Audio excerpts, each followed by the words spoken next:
The Meditations of the Emperor Marcus Aurelius Antoninus. Book 3. We ought not only to remember that life is wearing off, and a smaller part of it is left daily, but also to consider that if a man's life should happen to be longer than ordinary, yet it is uncertain whether his mind will keep pace with his years, and afford him sense enough for business, and power to contemplate things human and divine. For if the man begins to dote, it is true the mere animal life goes on. He may breathe, and be nourished, and be furnished with imagination and appetite, but to make any proper use of himself, to fill up the measure of his duty, to distinguish appearances, and to know whether it is time for him to walk out of the world or not, as to all such noble functions of reason and judgment, the man is perfectly dead already. It concerns us, therefore, to push forward and make the most of our matters, for death is continually advancing, and besides that, our understanding sometimes dies before us. It is worthwhile to observe that the least thing that happens naturally to things natural has something in itself that is pleasing and delightful. Thus, for example, there are cracks and little breaks on the surface of a loaf which, though never intended by the baker, have a sort of agreeableness in them, which invites the appetite. Thus figs, when they are most ripe, open and gape, and olives, when they fall of themselves and are near decaying, are particularly pretty to look at. The bending of an ear of corn, the brow of a lion, the foam of a boar, and many other things, if you take them singly, are far enough from being beautiful. But when they are looked on as effects of the products of nature, help to adorn and attract. Thus, if a man has but inclination and thought enough to examine the product of the universe, he will find the most unpromising appearances in the results of nature not without charm, and that the more remote appendages have somewhat to recommend them.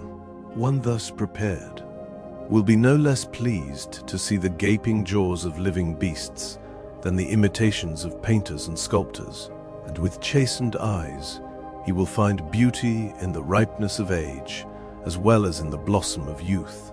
I grant many of these things will not charm everyone, but only those who are truly in harmony with nature and her works.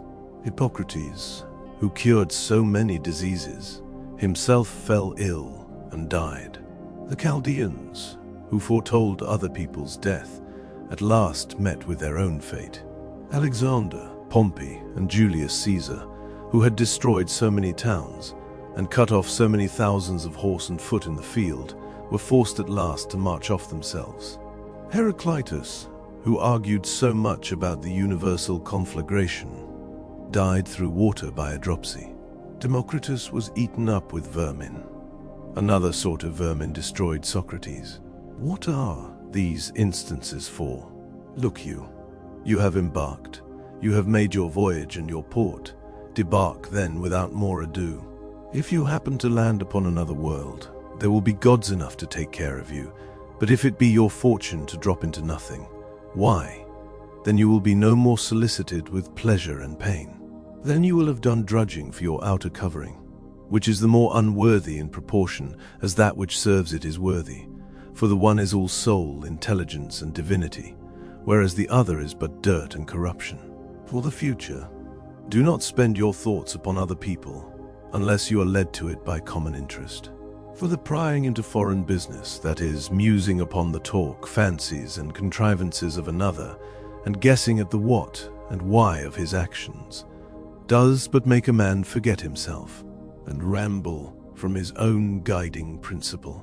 He ought, therefore, not to work his mind to no purpose, nor throw a superfluous link into the chain of thought, and more especially to avoid curiosity and malice in his inquiry.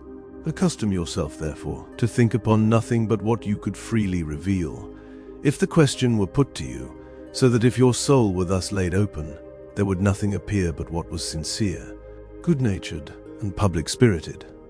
Not so much as one voluptuous or luxurious fancy, nothing of hatred, envy, or unreasonable suspicion, nor aught else which you could not bring to the light without blushing. A man thus qualified, who does not delay to assume the first rank among mortals, is a sort of priest and minister of the gods, and makes a right use of the deity within him.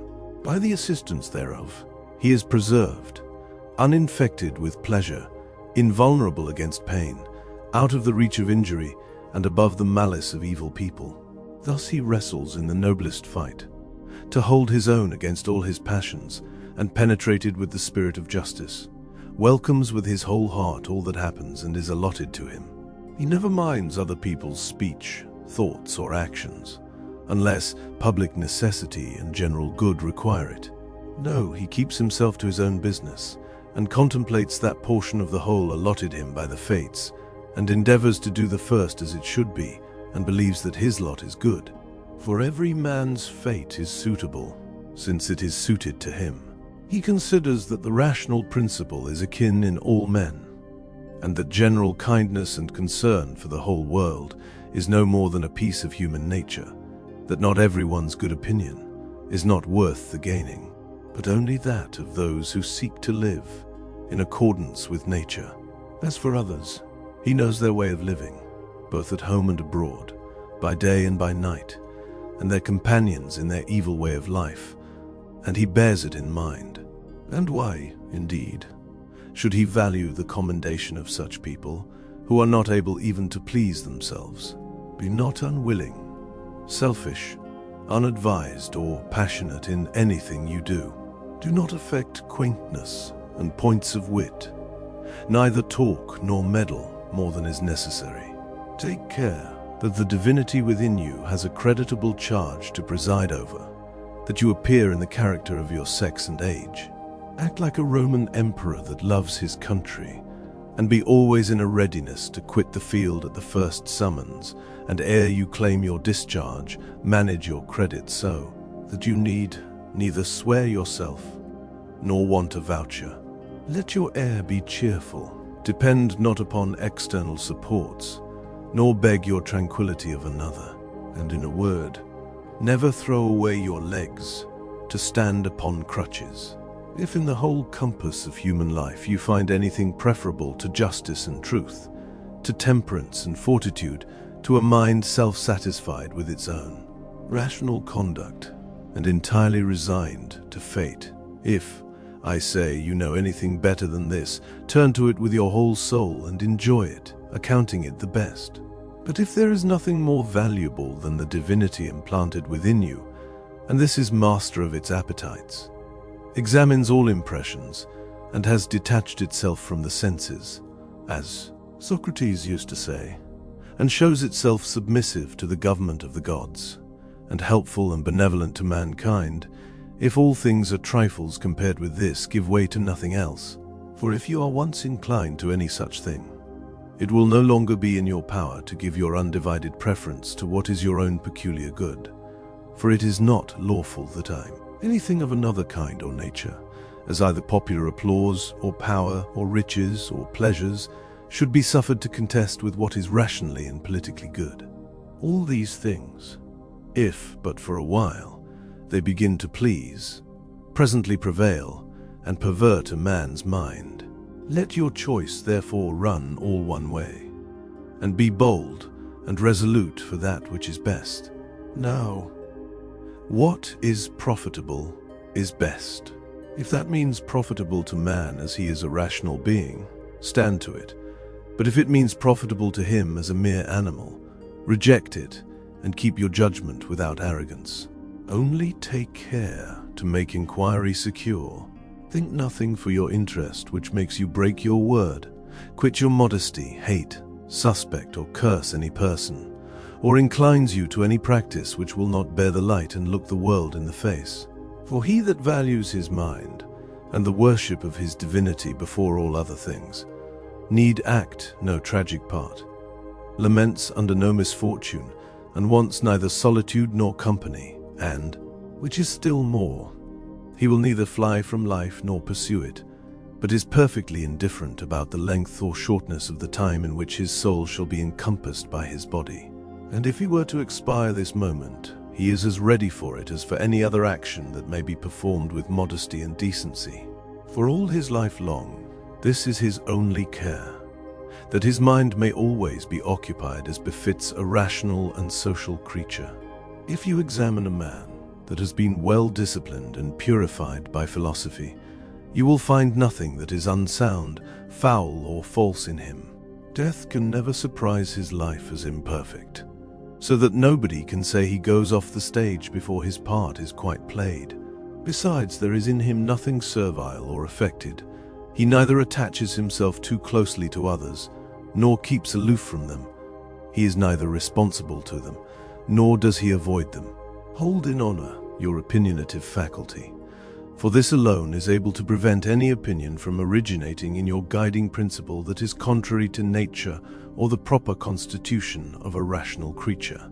Now, a rational constitution enjoins us to do nothing rashly, and to be kindly disposed towards men, and to submit willingly to the gods. As for other speculations, throw them all out of your head, excepting those few precepts above mentioned, remembering withal that every man's life lies all within the present, which is but a point of time. For the past is spent, and the future is uncertain. Life moves in a very narrow compass, yes, and men live in a small corner of the world too, and the most lasting fame will stretch but to a sorry extent. For alas, poor transitory mortals who hand it down know little even of themselves, much less of those who died long before their time. To the foregoing hints you may add this which follows. Make for yourself a particular description and definition of every object that presents itself to your mind, that you may thoroughly contemplate it in its own nature, bare and naked, wholly and separately, and in your own mind call itself, and the parts of which it is composed, and into which it will be resolved, by its own and proper name.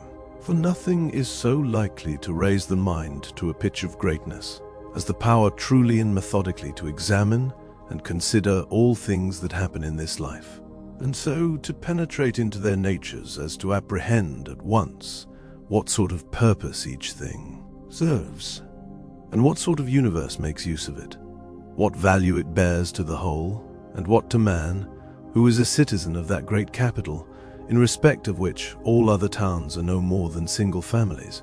What is this object which makes an impression on me? How long can it last? What virtue does it require of me? Is it good nature, fortitude, truth, simplicity, self-sufficiency, or any of the rest? On each occasion, a man should be ready to pronounce, "This was sent me by heaven, this by destiny, or the combinations of fate, or by one of the same clan, or family, or company as myself, who knows not what is natural for him. But I do know, therefore I am just and friendly to him, and treat him according to the natural laws of our communion. However, in things indifferent, I take care to rate them according to their respective value. If you will be governed by reason, and manage what lies before you with industry, vigor, and temper, if you will not run out after new distraction, but keep your divinity pure, even as though you must at once render it up again, your mind staunch and well disciplined, as if this trial of behavior were your last, and if you will but cleave to this, and be true to the best of yourself, fearing and desiring nothing, but living up to your nature, standing boldly by the truth of your word, and satisfied therewith, then you will be a happy man. But the whole world cannot hinder you from so doing. As surgeons always have their instruments and knives ready for sudden occasions, so be you always furnished with rules and principles to let you into the knowledge of things human and divine, remembering even in your slightest action the connection these two have with each other. For without a regard for things divine, you will fail in your behavior towards men. And again, the reasoning holds for the other side of the argument. Wander at random no longer. Alas, you have no time left to peruse your diary, to read over the Greek and Roman history, or so much as your own commonplace book, which you collected to serve you when you were old. Hasten, then, towards the goal. Do not flatter and deceive yourself. Come to your own aid while yet you may, if you have a kindness for yourself. Men do not know in how many senses they can take the words to steal, to buy, to sow, to be quiet, to see what should be done, for this is not affected by eyes, but by another kind of vision. There are three things which belong to a man: body, soul, and mind. Sensation belongs to the body, impulse to the soul, and reason to the mind. To have the senses stamped with the impression of an object is common to brutes and cattle. To be hurried and convulsed with passion is the quality of beasts of prey and men of pleasure, such as Phalaris and Nero, of atheists and traitors too, and of those who do not care what they do when no man sees them. Now, since these qualities are common, let us find out the mark of a man of probity. His distinction, then, lies in letting reason guide his practice, in contentment with all that is allotted him, keeping pure the divinity within him, untroubled by a crowd of appearances, preserving it tranquil, and obeying it as a god. He is all truth in his words and justice in his actions, and if the whole world should disbelieve his integrity, dispute his character, and question his happiness, he would neither take it ill in the least, nor turn aside from that path that leads to the aim of life, towards which he must move pure, calm, well prepared, and with perfect resignation in his fate.